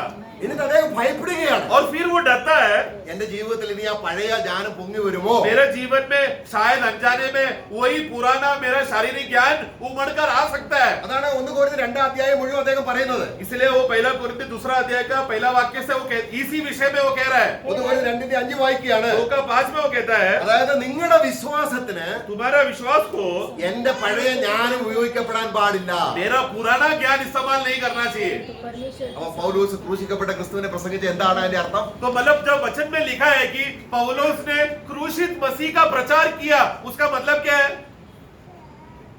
നമുക്കുണ്ടെന്ന് പറയുന്ന मतलब हमारे अंदर जो हमारा शारीरिक ज्ञान जो है उसको खत्म करके मसीह जो हमारा ज्ञान है, അപ്പൊ നമ്മുടെ ഹൃദയം എന്തായി തീർന്നു? अभी हमारे हृदय क्या हो गया? ഒരു ഒഴിഞ്ഞ പാത്രമായിട്ട് एक बहने वाला पात्र के समान, ദൈവത്തിന് കീഴടങ്ങുന്ന. एक खाली पात्र की रीति में बहते बहकर प्रभु की उपस्थिति में समर्पण करके അപ്പം ബുദ്ധിമുട്ട് തുടങ്ങി. तब हमारे अंदर ईश्वरीय ज्ञान आने शुरू हो गया. ഇപ്പൊ ദൈവത്തെ അനുസരിക്കാൻ തുടങ്ങി. अभी हम लोग प्रभु का आज्ञा पालन करने के लिए शुरू हो गया. ഇപ്പൊ ദൈവത്തെ സ്നേഹിക്കാൻ തുടങ്ങി. अभी प्रभु को प्रेम करने शुरू हो गया. എന്തായി തീർന്നു? നമ്മുടെ ജ്ഞാനത്തിൽ വളരുകയാണ്. मतलब क्या? ईश्वरीय ज्ञान में हम बढ़ रहे हैं. നമ്മുടെ ഈ ഒരു ജീവിതം കൊണ്ടാണ് ആ കർത്താവ് ആ ജ്ഞാനത്തിന്റെ പൂർത്തീകരണത്തിലേക്ക് നമ്മളെ കൊണ്ടുവരുന്നത്. मतलब प्रिय, हमें उद्धार पाने के बाद जो छोटा सा जिंदगी प्रभु ने दिया है, वो जिंदगी प्रभु क्या करना चाहता है?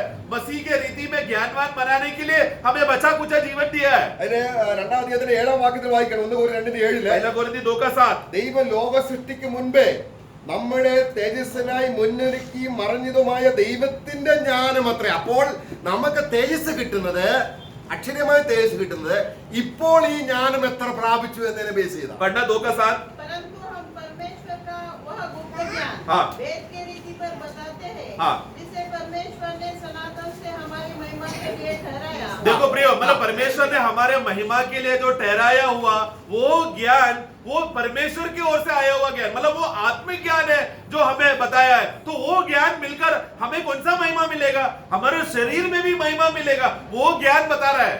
അപ്പൊ നമ്മളിലുള്ള ഫൂളിഷ്നെസ് तो उसके लिए हमारे अंदर का मूर्खता, അതെന്താണ്? वो क्या है? ലോകജ്ഞാനം. संसार का ज्ञान. അതിനെ നശിപ്പിച്ചിട്ട് उसको नाश करके ക്രിസ്തുവിൽ ജ്ഞാനിയാക്കി मसीह में ज्ञानवान बनाकर ആ ജ്ഞാനത്തിന്റെ അളവനുസരിച്ച് തേജസ് തരാൻ പോകും. और उसके ज्ञान के बढ़ने के हिसाब से प्रभु हमको आने वाले युग में जब हमको महिमा मिलेगा, प्रतिफल और तेजस, ये सब सम्मान देगा.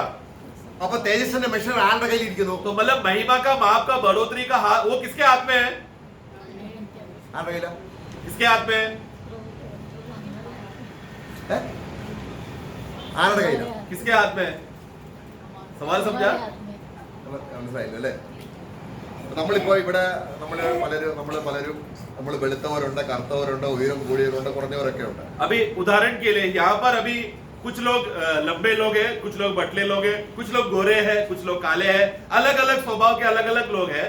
നമുക്കൊരു ചോയ്സ് ഇല്ല, കാരണം ജനിച്ചു കഴിയുമ്പോൾ അങ്ങനായി. തിരഞ്ഞെടുക്കാൻ പറ്റത്തില്ല, പിന്നെ ഉയരം തിരഞ്ഞെടുക്കാൻ പറ്റത്തില്ല. उसके लिए हमारे पास चुनावट नहीं है कि मैं जन्म लेगा तो मुझे लंबा आदमी बनना है, काला नहीं बनना है, धनवान के घर में जन्म लेना है. ये सब चुनावट हमारे अंदर नहीं है. जिस अवस्था में जिस शरीर में जन्म लिया वही मरते तब तक वैसे ही हम लोग रहने वाले. എന്നാൽ ജനിക്കുന്നതിന് മുമ്പ് ഒരു ചോയ്സ് തന്നിരുന്നെങ്കിലോ? अगर जन्म शारीरिक जन्म लेने से पहले एक चुनावट अगर परमेश्वर देता तो നമ്മൾ പറഞ്ഞു അമേരിക്കക്കാരനായിട്ട് ജനിക്കണം. हम लोग क्या बोलेंगे, मुझे अमेरिका में जन्म लेना है. ഇത് ഒരു ചാൻസ് കിട്ടിയിരിക്കുകയാണ്. तो प्रियो उसी रीति से आज हम लोग को आने वाले युग में महिमा के रूप में कैसा हमको रहना है उसका ऑप्शन आज हमको चुनौती दिया है. जितना महिमा हम बटोरेंगे उतना हम लोग को आने वाले युग में महिमा, तेजस और आदर और सम्मान मिलेगा. എത്ര സൗന്ദര്യവാനാകണം, मतलब कितना सुंदर होना है, എത്ര നീളം വേണം, कितना लंबाई चाहिए, എത്ര സൗന്ദര്യം വേണം, कितना खूबसूरती चाहिए. ഇപ്പോൾ आप भी चुनो. അതുകൊണ്ട് അങ്ങനെയുള്ള ഒരു വ്യക്തിയോട് കൂടെ ജീവിക്കണം. उसके लिए किसके साथ रहना पड़ेगा? जो सबसे अति सुंदर, जो सबसे अति बुद्धिमान, जो सबसे अति ज्ञानवान के साथ संगति करेगा तो उस माप का मिलेगा हमको. मैं നമുക്ക് എത്ര അനുഗ്രഹമാണ് ദൈവം തന്നിരിക്കുന്നത്. कितना बड़ा आशीष प्रियो प्रभु ने हमको दिया है. ഇതാണ് ബുദ്ധി. ये है ज्ञान.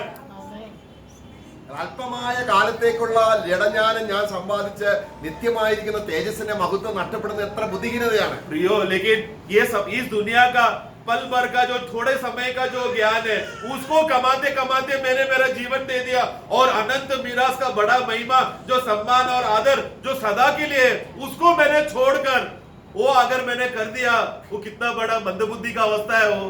അപ്പോൾ ഈ ജ്ഞാനം പൗലോസിന് കിട്ടിയപ്പോൾ പറയാണ് നിങ്ങൾ വഞ്ചിക്കപ്പെട്ടു, നിങ്ങളെ തന്നെ നിങ്ങൾ വഞ്ചിക്കരുതേ. इसके लिए ये परमेश्वर का ये ज्ञान मिला तो पौलुस कहता है कि तुम लोग अपने आप को संभालो करके बोलकर पहला कोरिन्थी 3 अध्याय उसका 1 कोरिन्थियर അതിന്റെ 3 അധ്യായത്തിന്റെ 18-19 വാക്യങ്ങൾ വായിക്കുമ്പോൾ पहला कोरिन्थी 3 का 18-19 कहता है तुमको धोखा ना दे कोई. ഒരു വിശ്വാസിയാണ് പറയുന്നത്. मतलब एक विश्वासी को कह रहा पढ़ना 18-19. कोई अपने आप को धोखा न दे. हाँ. यदि तुम में से कोई इस संसार में अपने आप को ज्ञानी समझे हाँ. तो मूर्ख बने. എങ്ങനെയാണ് നമ്മള് അജ്ഞാനി അല്ലെങ്കിൽ നമ്മള് ബുദ്ധിഹീനനാകുന്നത്? ക്രൂശിൽ പോയി മരിക്കുക. तो मतलब अपने आप को मूर्ख हो जाए करके या समझे मतलब क्या तुरंत ये दुनिया का मूर्खता है क्रूस में जाना. क्रूस में जाएगा तो क्या होगा? दुनिया वाले बोलेंगे मूर्ख है. वो बात को हमें अपनाना है. हमें अपने खुद का निर्णय लेना है कि मुझे क्रूस में जाना है. നീ ജ്ഞാനി എന്ന് തോന്നുന്നെങ്കിൽ अगर तू अपने आप को बुद्धिमान समझता है तो എവിടേക്ക് ചെല്ലണം? कहाँ जाना है? കർത്താവേ എന്നെ നശിപ്പിക്കണം, हे प्रभु मेरा ये ज्ञान को खत्म कर. ഞാൻ ഭരിക്കാൻ തയ്യാറാണ്, मैं मरने तैयार हूँ എനിക്ക് ഈ ലോകത്തിന് ജ്ഞാനം വേണ്ട, क्योंकि मुझे जगत का ज्ञान नहीं चाहिए. എനിക്ക് നിലനിൽക്കുന്നത് मुझे सदा टिकने वाला ज्ञान, എന്നേക്കുമുള്ളത് सदा वाला ज्ञान നിന്നോടൊപ്പം വാഴുന്നത് और आपके साथ राज्य करने वाला ज्ञान, ആ ജ്ഞാനം വേണം. वो ज्ञान मुझे चाहिए प्रभु. ചോദിച്ചാൽ തരുമോ? पूछेगा तो प्रभु देगा ज्ञान, പെട്ടെന്ന് തരുന്ന കാര്യമാണ്. तुरंत देगा, क्षण भर में देगा. സോളമന് കൊടുത്തെങ്കിൽ सोलोमन को दे सकता है. तो തന്നെയല്ല, സോളമൻ ആ ജ്ഞാനം ചോദിച്ചപ്പോൾ जब सोलोमन ने ज्ञान पूछा നീ ഇത് ചോദിച്ചതിൽ എനിക്ക് വലിയ സന്തോഷമായതാണ്. प्रभु कहता है कि तूने इस रीति का मांग तूने मुझसे किया, मैं अति प्रसन्न हूँ. അതുകൊണ്ട് ഞാൻ എന്ത് തരുന്നു? इसलिए मैं तुझे क्या करूंगा? നീ ചോദിക്കാത്തതും കൂടെ തരുന്നു. जो तूने पूछा नहीं वो भी मैं तुझे दूंगा. അതാണ് കർത്താവ് പറഞ്ഞത്. वो है हमारा प्रभु कहता है എന്റെ രാജ്യവും നീതി അന്വേഷിപ്പി. पहला तुम मेरा राज्य और धार्मिकता को खोजो. आमेन. आप ये सब वस्तु ये सब बातें प्रभु देगा. നമ്മുടെ ദൈവത്തോട് ജ്ഞാനത്തോട് ചോദിക്കുന്നെങ്കിൽ പരിശുദ്ധാത്മാവിന്റെ ആത്മാവിൽ നിറയുക എന്ന് പറഞ്ഞാൽ ജ്ഞാനം കൊണ്ട് നിറയുകയാണ്. इसलिए आप पवित्र आत्मा के ज्ञान के मदद से जब हम प्रभु की उपस्थिति में आकर प्रभु मुझे ज्ञान दो करके बोलते समय में प्रभु हमें क्या करेगा?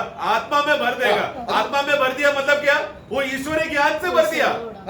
നമുക്ക് ഒരു കാര്യം പിന്നെ അപ്പോസ്തലനായ പൗലോസ് പണ്ട് നിങ്ങൾ ഇരുളായിരുന്നു. एक बात पौलुस कहता है, एक समय में तुम लोग अंधकार थे. पौलुस कहता है എന്ന് പറഞ്ഞ അർത്ഥം എന്താണ്? मतलब क्या है? ലോകത്തിലെ ജ്ഞാനികളായിരുന്നു, संसार के बड़े बड़े ज्ञानी थे तुम लोग, എന്നാൽ ക്രിസ്തുവിൽ लेकिन परंतु मसीह में നിങ്ങൾ ആരാണ്? अब कौन हो? ज्योति हो. ജ്യോതിയാണ്. मसीह में तुम लोग सच्चा ज्योति है. എന്നിട്ട് പിന്നെ പറയാണ്, फिर कहता है അങ്ങനെ ജ്യോതി ആണെങ്കിൽ പിന്നെ നമ്മള് അവിടെ ഒരു വാണിംഗ് കൊടുക്കുന്നുണ്ടോ? तो ज्योति है करके बोलकर वहां पर चेतावनी देता है. देखो എഫെസ്യർ 5:17 एफिसियों 5:17 നിങ്ങൾ വീണ്ടും ഫൂളിഷ് ആകരുത്. तुम लोग वापस निर्बुद्धि ना हो. ഉണ്ടോ? पढ़ना 5:17. इस कारण निर्बुद्धि न हो देखो इस कारण निर्बुद्धि ना हो, किस कारण? हाँ। क्योंकि तुम लोग ज्योति बन गए हैं, हाँ। उस कारण निर्बुद्धि ना हो। അതിന്റെ അർത്ഥം मतलब എന്താണ് അവിടെ പറയുന്നത്? क्या है? ഇനി അതിന്റെ 15-ാം വാക്യം വായിക്കുമ്പോൾ 15 वाक्य में ആ, इसलिए ध्यान से देखो हाँ। कि कैसी चाल चलते हो, हाँ। निर्बुद्धियों के समान नहीं, हाँ। पर बुद्धिमानों के ആ, समान। അപ്പൊ എങ്ങനെയാണ് നമുക്ക് ബുദ്ധിമാനാകാൻ കഴിയുന്നത്? ഈ ആ. 17-ഉം 15-നും ഇടയ്ക്ക് പറയുന്ന 16-ാമത്തെ വാക്യത്തിലാണ് ബുദ്ധിമാനാകാനുള്ള കാര്യം तो പറയുന്നത്. किस रीति से ജ്ഞാനിയാകാൻ. अभी मूर्खता में ना रहो, बल्कि ज्ञानी होते रहो या समझदार होते रहो, हम लोग निर्बुद्धि में ना जाए। वो 15 और 17 का बात को समझने के लिए हाँ। उसके बीच में लिखा हुआ बात 16 वो करेगा तो क्या होगा? हाँ। निर्बुद्धि में नहीं चलेंगे, हाँ। ज्ञानी का अवस्थे में चलेंगे। അപ്പൊ സമയം എങ്ങനെ വീണ്ടെടുക്കാൻ കഴിയും? तो सही समय को सही रीति से इस्तेमाल करो। ഒരാൾ എങ്ങനെ തന്റെ സമയം ചെലവഴിക്കുന്നു? मतलब एक व्यक्ति अपना समय का कैसा इस्तेमाल करता है, അത് ഏത് ജ്ഞാനത്താൽ ചെലവഴിക്കുന്നു? वो किस ज्ञान से इस्तेमाल कर रहा है, അതിലാണ് അവൻ ബുദ്ധിമാനാകുന്നത്. उस विषय में वो ज्ञानी बनेगा। നമ്മൾ ചിന്തിക്കുന്നുണ്ടോ നമ്മൾ ആരാധനയ്ക്ക് വരുമ്പോൾ ഒരു 2 മണിക്കൂർ നമുക്ക് പെട്ടെന്ന് ജ്ഞാനികളാകാൻ പറ്റുമെന്ന്? ഇല്ല. हम लोग सोचते रहेंगे क्या मीटिंग में आ गए, 2 घंटा मीटिंग में बैठा, मतलब वो वचन सुना, हम लोग बड़ा ज्ञानी बन गए। ऐसा नहीं है। ക്രിസ്തുവിനോട് കൂടെ ഇരുന്ന് हम लोग यानी कि मसीह के साथ हम लोग रहकर നമ്മുടെ സമയത്തിന്റെ ഒരു അളവ് അവന് കൊടുത്ത് हमारा समय जो हमारे पास है वो बाप हमें प्रभु को देना है, അവന്റെ ജ്ഞാനം നമ്മളെ നടത്തിക്കൊണ്ടിരിക്കുമ്പോൾ और उनका ज्ञान से हम लोग भरकर उस ज्ञान में जब हम चलते रहेंगे तो നമ്മൾ പോഷത്തിന് മനസ്സ് വെക്കത്തില്ല. फिर हम लोग मूर्खता का मन नहीं रखेंगे। അല്ലെങ്കിൽ ആത്മാവ് നമ്മളെ നയിക്കുന്നില്ല എങ്കിൽ, अगर आत्मा हमको नहीं चला रहे तो, ആ ജ്ഞാനത്തിൽ നയിക്കുന്നില്ല എങ്കിൽ, यानी ज्ञान में हमको नहीं चला रहे तो, നമ്മുടെ സമയത്തിന് മുക്കാൽ ഭാഗവും നമ്മള് ഈ ഫൂളിഷ് ലോകത്തിന്റെ ജ്ഞാനത്തിന് വേണ്ടിയായിരിക്കും സമയം ചെലവഴിക്കുന്നത്. मतलब हमारा समय का जो भी जितना भी समय रहेगा, पूरा समय संसार की कमाई के लिए हम लोग उसी में बर्बाद कर ആ, देंगे। അതുകൊണ്ടാണ് നമ്മൾ വായിക്കുന്നത്, इसलिए हम पढ़ते हैं ഒരുവൻ ക്രിസ്തുവിലായാൽ जो कोई भी मसीह में है അവൻ ആരാണ്? वो कौन है? അതിന്റെ അർത്ഥം എന്താണ്? एक नई सृष्टि है। उसका मतलब അതിന്റെ क्या? മുകളിലത്തെ വാക്യം എന്താണെന്നറിയാമോ? तो उसके ऊपर एक वाक्य उसके बारे में लिखा है क्या है? ഒരുവൻ ക്രിസ്തുവിനൂടെ മരിച്ചുവെങ്കിൽ मतलब वो नया सृष्टि होने के लिए क्या करना पड़ेगा? हाँ। पहला उसको मसीह के साथ मरना पड़ेगा, ഇനിയും ജീവിച്ചിരിക്കുന്നവൻ और फिर अभी जो जी रहा है തനിക്കായിട്ടല്ല. अपने लिए नहीं। അപ്പൊ ഞാൻ എനിക്കായിട്ട് ജീവിക്കുന്നത് എന്താണ്? मतलब- ലോകജ്ഞാനമാണ്, मतलब ദൈവജ്ഞാനമാണ്. एक व्यक्ति अगर खुद के लिए जी रहा है तो मतलब क्या है? वो ईश्वरीय ज्ञान नहीं है, संसार का ज्ञान में जी रहा है। എന്താണ് ഏറ്റവും ശ്രേഷ്ഠമായ ജ്ഞാനം? सबसे श्रेष्ठ ज्ञान क्या है? അതാണ് ജ്ഞാനിയായ ക്രിസ്തു. वो है एक सबसे ज्ञानवान मसीह। അവൻ ആർക്ക് വേണ്ടി ജീവിച്ചു? वो किसके लिए जिया? പിതാവിന് വേണ്ടി ജീവിച്ചു. सिर्फ पिता के लिए जिया। സോളമന് ആ ജ്ഞാനമുണ്ടായിട്ടും सोलोमन के बाद ईश्वरीय അവൻ എന്ത് ചെയ്തു? उसने क्या किया? ഞാൻ എനിക്കായി തോട്ടം പണിതു. मैंने मेरे लिए बगीचा बनाया, എനിക്ക് വേണ്ടി मेरे लिए। എനിക്ക് വേണ്ടി ഉപയോഗിക്കുന്ന ജ്ഞാനം ലോകജ്ഞാനമാണ്. मतलब अपने खुद के लिए, खुद का विकास के लिए, स्वयं का विकास के लिए जो भी ज्ञान इस्तेमाल कर रहा है वो शारीरिक ज्ञान है, संसारिक ज्ञान है। അതാണ് കർത്താവ് പറയുന്നത്. എന്താണ് അവൾ പറയാണ്? फिर प्रभु कहता है, ഒരുവൻ ക്രിസ്തുവിലായാൽ ഇനി ഞങ്ങൾ ആരെയും ജഡത്തിൽ അറിയുന്നില്ല. फिर पौलोस कहता है कि अभी मैं किसी को शारीरिक रीति से किसी को नहीं जानता। നമ്മള് കർത്താവ് മത്തായിയുടെ സുവിശേഷം 7-ാം അധ്യായത്തിൽ ഈ കാര്യം പറയുന്നുണ്ട്. यही बात प्रभु भी मत्ती का सुसमाचार में प्रभु कहता है। നമ്മള് മത്തായി 7-ന്റെ 13 വായിക്കുന്നുണ്ട്. मत्ती का सुसमाचार 7 का 13 में पढ़ते നിങ്ങൾ हैं, എന്റെ പിന്നാലെ ജ്ഞാനം സംബന്ധിച്ച് വരികയാണെങ്കിൽ നിങ്ങൾ ഒരു നാരോ ഗേറ്റിലൂടെ വരണം. अगर जो कोई भी मेरे पीछे ज्ञान प्राप्त करने का उद्देश्य में अगर मेरे पीछे आ रहे हैं तो हाँ। कौन सा रास्ते से आना पड़ेगा? എന്റെ പേര് പറഞ്ഞ ഒരു വിശാല വഴിയുണ്ട്, വിശാല വാതിലുമുണ്ട്. एक सिकड़ा हुआ रास्ते से आना पड़ेगा, दबा हुआ रास्ता रहेगा, क्योंकि संसार ने मेरे नाम से एक विशाल रास्ता अलग बना के रखा है। അവസാനത്തെ വീഴുന്നത് എവിടെയാണ്? और उन लोग का अंत क्या है? विनाश है। എന്നാൽ परंतु അതിന്റെ 7-ന്റെ 14 7 का 14 में വഴി വളരെ ഞെരുക്കമുള്ളതാണ്, रास्ता क्या है? बहुत ही दबा हुआ है, വളരെ റിസ്ട്രിക്റ്റഡ് ആണ്. सिकड़ा हुआ है, और बहुत ही कम लोग उसमें जा सके उस रीति से। അതിന്റെ അന്ത്യം എന്താണ്? और उसका अंत क्या है? അത് കണ്ടെത്തുന്നവർ എന്ന് പറഞ്ഞാൽ ആ ജ്ഞാനം കിട്ടുന്നവർ. और उस रास्ते को जो खोजेगा, मतलब उस ज्ञान को जो पाएगा, അതാണ് കർത്താവ് പറഞ്ഞത്. प्रभु कहता है ഞാൻ എന്റെ സഭയെ പണിയും. मैं मेरा मंडली को बांधूंगा। എങ്ങനെയാ ദൈവം കർത്താവ് സഭയെ പണിയുന്നത്? और प्रभु कैसा अपना मंडली बांध रहा है? ലോകജ്ഞാനത്തിലാണോ? संसारी ज्ञान से है क्या? സ്വർഗീയ ജ്ഞാനത്തിലാണ്. ईश्वरीय ज्ञान से, स्वर्गीय ज्ञान से बांध रहा है। പാതാള ഗോപുരങ്ങൾ ജയിക്കില്ല, ഈ ലോകത്തിന്റെ ജ്ഞാനം അതിനെ ജയിക്കത്തില്ല. नरक के फाटक के उसमें प्रबल नहीं होगा। मतलब क्या? ये जगत का ज्ञान, शारीरिक ज्ञान, ये सब उसमें प्रबल नहीं हो सकता जो ईश्वरीय ज्ञान में बन रहा है। അപ്പൊ ഏത് ജ്ഞാനത്താലാണ് നമ്മൾ പണിയപ്പെടുന്നത്? इसलिए कौन सा ज्ञान में हम लोग बांधे जा रहे हैं? वो स्वर्गीय ईश्वरीय ज्ञान से। അതാണ് നമ്മൾ നിലനിൽക്കുന്നത്. उसी है, उसी कारण है हम लोग अस्तित्व में हम जी रहे हैं. അതിന് അവൻ ജ്ഞാനിയാന്ന് കണ്ടിട്ട്, तो प्रभु ज्ञानी है ये बात को देखकर അവൻ ജ്ഞാനിയോട് കൂടെ ജ്ഞാനിയാവുമെങ്കിൽ जो कोई ज्ञानी के साथ चलेगा वो खुद ज्ञानी बन जाएगा. अगर ऐसा है तो വിശുദ്ധനോട് നടന്നാൽ വിശുദ്ധനാവും, जो पवित्र जन के साथ चलेगा वो भी पवित्र हो जाएगा. നീതിമാനോട് നടന്നാൽ നീതിമാനാകും. जो धर्मी जन के साथ चलेगा वो भी धर्मी हो जाएगा. ഇതാണ്. Praise the Lord. Oh praise the Lord. Amen. അപ്പൊ നമ്മുടെ വ്യക്തി ജീവിതത്തിൽ നമ്മൾ ഉപയോഗിക്കുന്ന ജ്ഞാനം ലോകജ്ഞാനമാണെങ്കിൽ ക്രിസ്തുവുമായിട്ട് ഒരു ബന്ധവുമില്ല. अगर व्यक्तिगत जीवन में विश्वासी बन जाने के बाद हम लोग प्रभु का ज्ञान में अगर हम लोग पढ़ रहे नहीं है, प्रभु के विषय में प्रभु के साथ नहीं चल रहे, तो मतलब धोखे में हम लोग ने संसार का ज्ञान को पकड़कर उसमें आश्रय करके चल रहा है. പൗലോസിന് ജ്ഞാനം എന്തായിരുന്നു? पौलुस का ज्ञान किस बात पर था? ഞാൻ ലോകത്തിന് മരിച്ചു. मैं संसार के लिए मर चुका हूँ. എവിടെ? कहाँ पर? താൻ ലോകജ്ഞാനിയായിരുന്നു. वो एक समय में संसार का बहुत बड़ा ज्ञानी था. വേദപുസ്തകം മനസ്സിലാക്കിയത് ലോകജ്ഞാനത്തിലാണ്. और उसने जो पवित्र शास्त्र जो समझ कर रखा था वो कौन सा ज्ञान में था? शारीरिक ज्ञान से. നമുക്കും അങ്ങനെ ഒരു അബദ്ധം പറ്റാം. हमारे अंदर भी यही गलती हो सकता है. എന്നാൽ ദൈവജ്ഞാനത്താൽ परंतु ईश्वरीय ज्ञान में നമ്മൾ ജീവിക്കുമ്പോൾ हम जब जीते हैं അത് ക്രിസ്തുവിന്റെ അതേ ജ്ഞാനമാണ്. तो मसीह का समान का ज्ञान में रहेगा. അതെത്ര ശ്രേഷ്ഠമാണ്. वो कितना श्रेष्ठ है. അവരെ ജ്ഞാനികളാക്കിയിട്ട് എന്ത് ചെയ്യും? और प्रभु ऐसे लोगों को ज्ञानवान बनाकर प्रभु क्या करेगा? ഏ? उसके साथ रखें. അവരെ ന്യായാധിപനാക്കും, उनको न्याय अधिकारी बनाएगा, രാജാവാക്കും, राजा बनाएगा, പ്രഭുവാക്കും. प्रभुओं बनाएगा. വെറും മണ്ടനെ രാജാവാക്കാൻ പറ്റുമോ? एक निर्बुद्धि को राजा बना सकते हैं क्या? എന്നാൽ ഇന്ന് परंतु आज നമ്മുടെ അവസരം പാഴാക്കി. हमें समय का सही इस्तेमाल करना है. ദൈവത്തിന്റെ കൃപയെ വൃഥാവാക്കരുത്. प्रभु का अनुग्रह को हम लोग उसको हल्के से ना ले. നാം ക്രിസ്തുവിന്റെ അടുക്കിലേക്ക് ചെല്ലണം. हमें प्रभु के पास जाना है. എന്തിനാണെന്നറിയാമോ? क्यों जाना है? ചാകാനായിട്ട്. मरने के लिए, നമ്മൾ എന്തെങ്കിലും നേടാനായിട്ടല്ല. कुछ पाने के लिए नहीं. നമ്മൾ കുറയുന്തോറും क्योंकि हम जितना कम होते रहेंगे അവൻ നമ്മളിൽ നിറഞ്ഞുകൊണ്ടേയിരിക്കും. वो हमारे अंदर बढ़ते रहेगा. എത്ര ശ്രേഷ്ഠമാണ് ക്രിസ്തുവിന്റെ സാന്നിധ്യം. कितना श्रेष्ठ है प्रभु के साथ का उपस्थिति में. ഈ അറിവില്ലാതെ ये जानकारी नहीं है तो നമ്മൾ എന്തോ ലോകത്തിന്റെ കാര്യം നേടാൻ വേണ്ടി അവന്റെ അടുക്കിലേക്ക് ചെല്ലുകയാണ്. अगर हम लोग कुछ संसार का बात पाने के लिए यीशु के पास जा रहे हैं तो നമ്മൾ വഞ്ചിക്കപ്പെടും. हम धोखे में हैं. അങ്ങനെ വിശാലമായി പോകുന്ന അനേകരുണ്ട്. ऐसा विशाल रास्ते में चलने वाले बहुत लोग हैं. എന്നാൽ എന്റെ വഴി കണ്ടെത്തുന്നവർ. परंतु मेरा रास्ता जो ढूंढता है, കാര്യം എന്നാൽ കർത്താവ് ഈ ലോകത്തായിരുന്നപ്പോഴും क्योंकि प्रभु जब इस दुनिया में था ഈ ലോകത്തെ ഉപേക്ഷിച്ചവനാണ് അവൻ. वो ये दुनिया को नकार कर जिया था. ആ ജ്ഞാനമാണ് നമുക്ക് തന്നത്. वही ज्ञान हमको दिया है. എന്നിട്ട് നമുക്ക് എന്താ കിട്ടാൻ പോകുന്നത്? क्यों? ताकि हमको आगे चलकर क्या मिलने वाला है? അതാ നമ്മൾക്ക് വെളിപ്പെടാൻ നമുക്ക് കിട്ടാനുള്ള തേജസ്സാണ് ഈ ജ്ഞാനം ഇപ്പോൾ. मतलब हमको आने वाले युग में मिलने वाला जो महिमा और प्रकाश है उसका ज्ञान है अभी हमको मिल रहा है. പൗലോസ് പറയാണ്, उसके विषय में पौलुस कहता है, ഞാൻ പ്രധാന ജ്ഞാനിയായിട്ട്, मैं एक सबसे मूल्य प्रधान ज्ञानी बनकर, ഞാനൊരു മാസ്റ്റർ ബിൽഡറായിട്ട് സഭയെ പണിയുകയാണ്. എങ്ങനെ? ഏത് ജ്ഞാനം? मैं एक मूल्य एकदम प्रधान मिस्त्री के रीति में आकर मैं मंडली को बांध रहा हूँ, അത് ക്രിസ്തുവിനെ തന്നെ ജ്ഞാനമായിട്ട് അടിസ്ഥാനം ഇടുകയാണ്. जिसमें मैं मसीह को ही ज्ञान से भरकर सबसे कोने का और मूल्य पत्थर डालकर मैं बांध रहा हूँ. അതിന്റെ അകത്ത് കൊണ്ടുവന്ന കച്ചിയും മണ്ണ് അതുപോലെ വിലയേറിയ തടികളും കൊണ്ടുവന്ന് പണിതാൽ, अगर ऐसा ज्ञान, ऐसा नींव में जहाँ पर मसीह स्वयं नींव है, उसमें लकड़ी घास भूसा डालकर अगर मैंने बांधने की कोशिश किया तो അത് വെന്തു പോകും. वो जल जाएगा, നമുക്കൊന്നും കിട്ടത്തില്ല. तो कुछ भी नहीं मिलेगा प्रियो. അവിടെ ചെല്ലുമ്പോൾ എന്ത് കിട്ടും? उधर जाकर क्या होगा? പ്രഭുവല്ല, प्रभु भी नहीं रहेगा, രാജാവുമല്ല, राजा भी नहीं रहेगा, പിന്നെ ആരായിരിക്കും? फिर क्या रहेगा? നമുക്കത് ഓർത്തിട്ട് അവൻ വരുമ്പോൾ നാം ലജ്ജിക്കാതിരിക്കേണ്ടത്. तो इसके लिए प्रभु का आगमन हमारा लज्जा का कारण नहीं होना चाहिए प्रियो. അപ്പൊ നമുക്ക് അവനോട് ഇങ്ങനെയും പറയാം, तो इसके लिए हम लोग प्रभु को इस रीति से भी कह सकते हैं, ഞാൻ നിന്റെ ഹൃദയം അനുസരിച്ച് തികഞ്ഞവനായില്ലെങ്കിൽ ഇപ്പൊ വരണ്ട. प्रभु अगर मैं आपने जो इच्छा रखा है उस इच्छा का मुकाम में अगर मैं पहुंचा नहीं है तो प्रभु आप अभी बताओ. നമുക്ക് നഷ്ടമാണത്.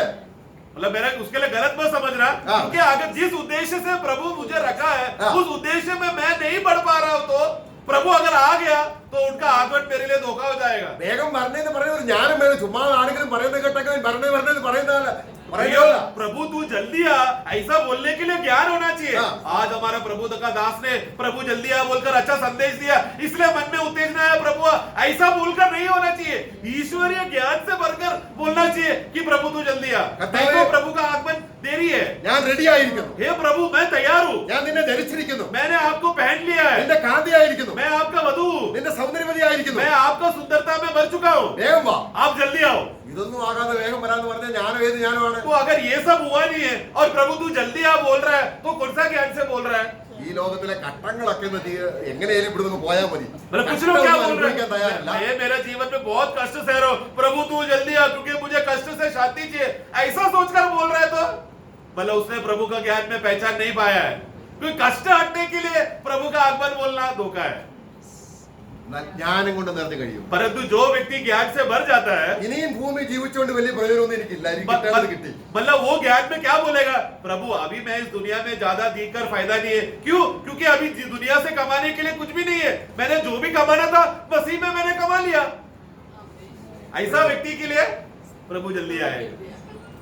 അപ്പോൾ നമ്മളെതെല്ലാം കത്തിക്കരിഞ്ഞു പോകുന്ന അവസ്ഥയിലാണ് കർത്താവ് വരുന്നതെങ്കിൽ, अगर प्रियो हमने जो भी अभी प्रभु का ज्ञान में जो भी ज्ञान में हमने बटोर कर रखा है, लेकिन प्रभु का आगमन में वो जलकर अगर भस्म हो गया तो സ്വർണം വെള്ളി വിലയേറിയ കല്ലുകൾ എന്താണ്? ക്രിസ്തുവിന്റെ ജ്ഞാനമാണ്. सोना चांदी और बहुमूल्य पत्थर वो क्या है?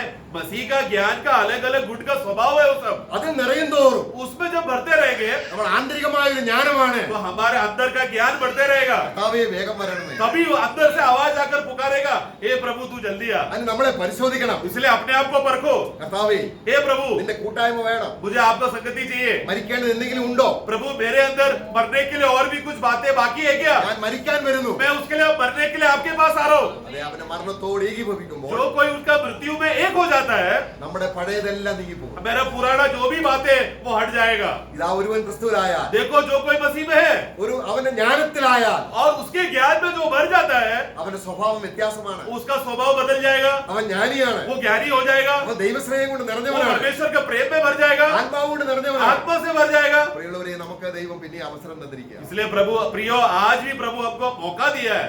കർത്താവ് വേഗം വരട്ടെ. प्रभु जल्दी आए, കർത്താവ് നമ്മെ സഹായിക്കട്ടെ. प्रभु हम सबको सहायता करें।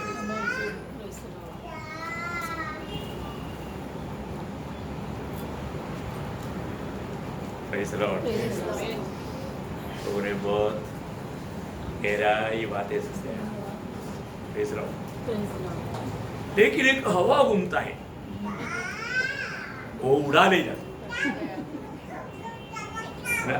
सही बात है। इतना गहरी बातें प्रभु ने सुनाता है, लेकिन क्या है, वो जीवन में आने से पहले वो हवा लेकर जाता है। हवा एक घूम रहा है कि नहीं? नहीं तो आज सुना वो बात कल जीवन में मिलना चाहिए। सही बात है ना? अभी इतना सुंदर बात हमने सुनी है ना, लेकिन आपको मालूम है कि हमारे की हवा में चलता है।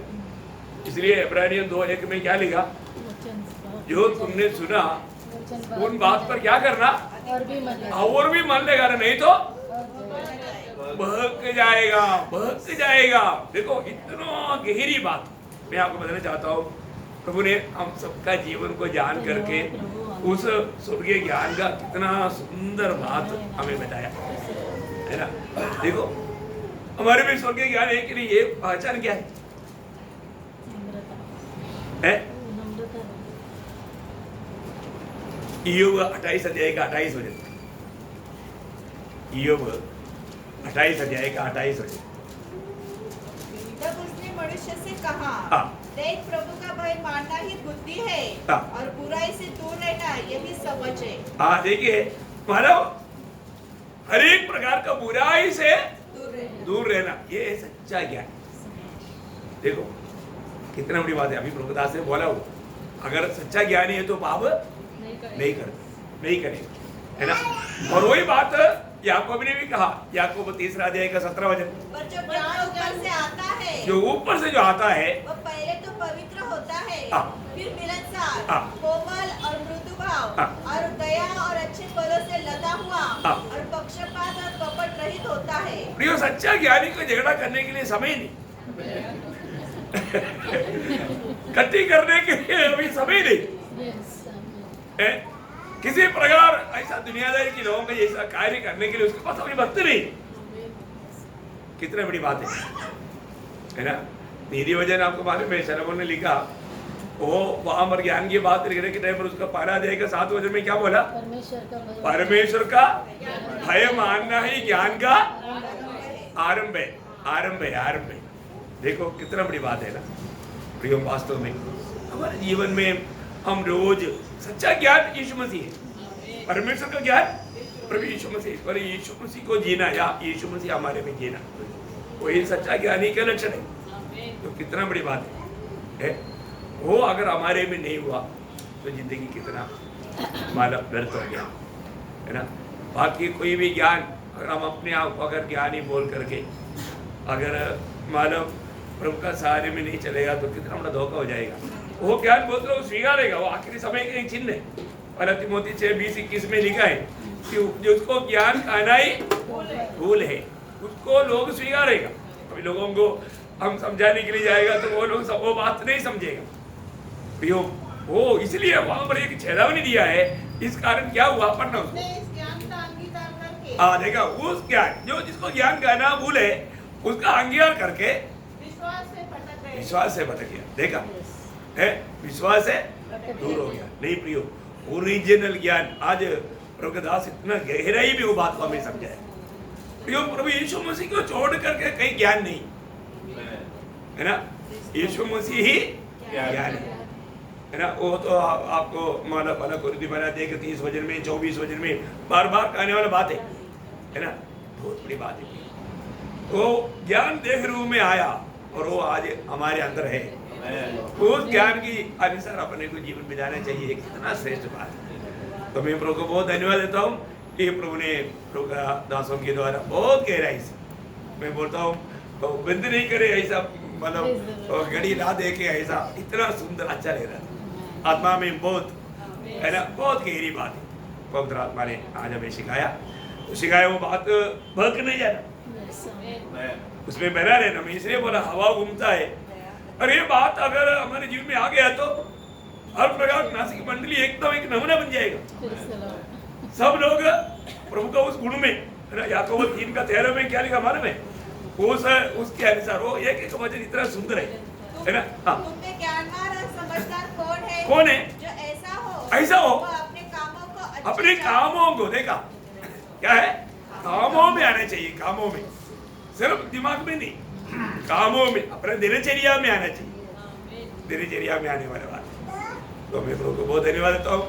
प्रभु ने आज के दिन भी हमारे जीवन के अनुसार प्रभु का दासों को हमारे बीच में इस्तेमाल किया। प्रभु को महिमा देता है। प्रभु आने वाले दिनों में और भी अधिक प्रभु का महिमा के लिए इस्तेमाल करें। सुना हुआ सब पर प्रभु का बड़ा अनुग्रह हुआ। हमारा अवस्था जान करके हमसे बोला और बातचीत किया। सारे महिमा प्रभु को मिले। आमीन।